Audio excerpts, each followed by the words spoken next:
খাগড়াগড় কাণ্ডে সাজাপ্রাপ্ত জেএমবি জঙ্গির এবিটি যোগ আরো জোরালো। অনুপ্রবেশকারী জঙ্গিদের ভারতীয় পরিচয়পত্র বানানোর নির্দেশ দিয়েছিল তারিকুল, আর এই তারিকুল ইসলামের নির্দেশেই টাকা তোলা শুরু করেছিল আব্বাস।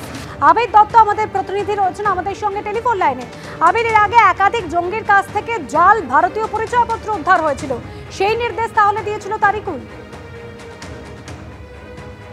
তেমনটাই কিন্তু মনে করা হচ্ছে, এবং জঙ্গি সংগঠনের জন্য বাংলাদেশের কাজের জন্য বাংলাদেশে থেকে যারা আসবে তাদের ভারতীয় পরিচয়পত্র বানিয়ে দিতে হবে, এমনই নির্দেশ ছিল তারিকুলের। যদিও তারিক, যেটা সূত্রের খবর, সে সূত্রে তারিকুল জেরাই কিন্তু অসহযোগিতা করছে, তার নির্দেশেই টাকা তোলার যে প্রক্রিয়া চালিয়েছিল আব্বাস আলী সেটা শুরু করে। এমনকি এটাও জানা যায় যে এক এক ব্যক্তির কাছ থেকে প্রায় বার্ষিক 4,500 টাকা করেও সে তুলেছে, যেটা পুরোটাই আনসারুল্লাহ বাংলা টিমের যে ফান্ড বা সেটা কার্যকলাপ চালানোর জন্য যে টাকা তাদের প্রয়োজনীয় ছিল সেইভাবেই ব্যবহার করা হচ্ছিল। এমনকি জাল আধার কার্ড, ভোটার কার্ড যেটা জাল, সেগুলো তারিকুলের সেগুলোও কিন্তু সেই বিষয় নিয়েও কিন্তু বেশ কিছু তথ্য তারিকুলের মাধ্যমেই গিয়েছে তাদের কাছে। যেমনটা আমরা জানি যে সাদ রাবি, তার কাছ থেকে এই জাল আধার কার্ড, জাল ভোটার কার্ড পাওয়া গিয়েছিল। একইভাবে 2015 সালে যখন এই তারিকুল ইসলাম ওরফে সাদিক সুমনকে যখন গ্রেপ্তার করে এনআইএ, তখন তার কাছ থেকেও এই একই রকম ভাবে ভারতীয় পাসপোর্ট, ভারতীয় আধার কার্ড, ভারতীয় ভোটার কার্ড সেগুলো পাওয়া যায়, যেগুলো জাল।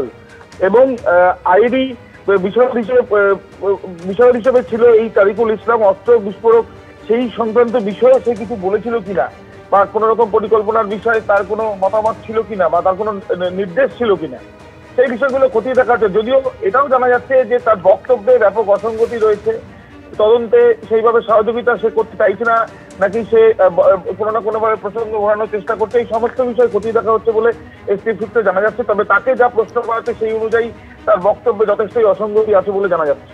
ধন্যবাদ আবি। ভারত বাংলাদেশ সীমান্তের কাঁটাতারবিহীন অঞ্চল নিয়ে প্রায় উত্তপ্ত হয় রাজ্য রাজনীতি। কেন ওই অংশে কাঁটাতার লাগানো যাচ্ছে না, এর জন্য তৃণমূল সরকারকে বারবার দায়ী করেছে বিজেপি। পাল্টা অনুপ্রবেশের জন্য বিএসএফকে কাঠগড়ায় তুলেছে তৃণমূল। এদিকে যে অংশে কাঁটাতার নেই সেখানে ক্রমেই বাড়ছে অনুপ্রবেশ, গরু পাচার। বাংলাদেশের সঙ্গে পশ্চিমবঙ্গের আন্তর্জাতিক সীমান্তের দৈর্ঘ্য 2216.70 কিলোমিটার। কেন্দ্রীয় সরকারের স্বরাষ্ট্রমন্ত্রক সূত্রে খবর, ভারত ইতিমধ্যেই প্রায় 1600 কিলোমিটার এলাকায় কাঁটাতার বসানোর কাজ শেষ করেছে, অর্থাৎ 81.5% অংশে কাঁটাতার লাগানোর কাজ শেষ। তবে উদ্বেগ বাড়াচ্ছে বাকি প্রায় 19% অংশ, কারণ এই পথে ক্রমাগত বাড়ছে অনুপ্রবেশ, গরু পাচার।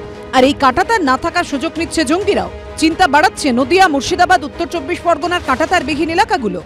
অনুপ্রবেশের ক্ষেত্রে গোয়েন্দাদের কাছে আশঙ্কা বাড়ায়, সেটা হচ্ছে কাঁটাতারবিহীন যে এলাকাগুলো রয়েছে।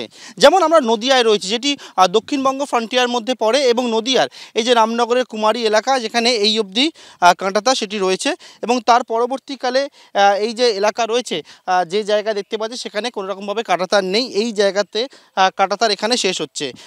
কিন্তু কেন এই অংশে কাঁটাতার লাগানো যাচ্ছে না, এর জন্য তৃণমূল সরকারকেই বারবার দায়ী করছেন শুভেন্দু অধিকারী। ইনারা দয়া করে 600 কিলোমিটার বেড়া নেই, জমিটা দিতে বলুন। গ্যান্টার না দিয়ে 600 কিলোমিটার যে জমি, সে জমিটা হ্যান্ডওভার করতে বলুন না।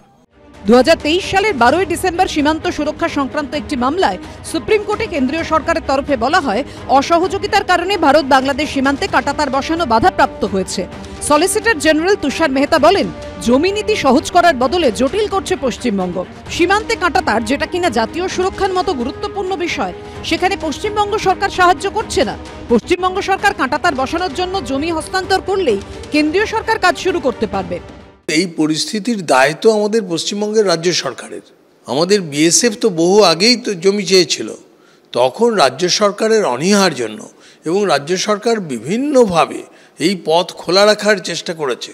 কখনো গ্রামবাসীকে উৎসাহ দিয়ে লেলি দিয়েছে বিএসএফের বিরুদ্ধে।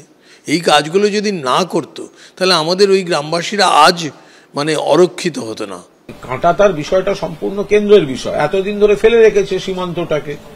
বিএসএফ এর দায়িত্ব সীমান্তটা সুরক্ষিত রাখা, পাহারা দেয়া। তো কাঁটাতার, ফেন্সিং তো ওরা দেওয়ার কথা, ওরা এতদিন সেগুলো করেনি। কোন দু একটা জমিতে মামলা আছে, জমি মালিকের সমস্যা ইত্যাদি ইত্যাদি ছেড়ে দিন, যে অনেকটা এলাকা তারা করেনি। কেন্দ্রের হোম মিনিস্ট্রি, কেন্দ্রীয় সরকারের ব্যর্থতার জন্যই এই ধরনের কাণ্ডগুলো ঘটছে। দেশের অভ্যন্তরীণ নিরাপত্তার সঙ্গে রাজনীতি কখনো গুলিয়ে ফেলা উচিত নয়। কিন্তু বাংলায় তো সবকিছু নিয়েই রাজনীতি। দীপক ঘোষ ও অর্ণব মুখোপাধ্যায়ের রিপোর্ট, এবিপি আনন্দ।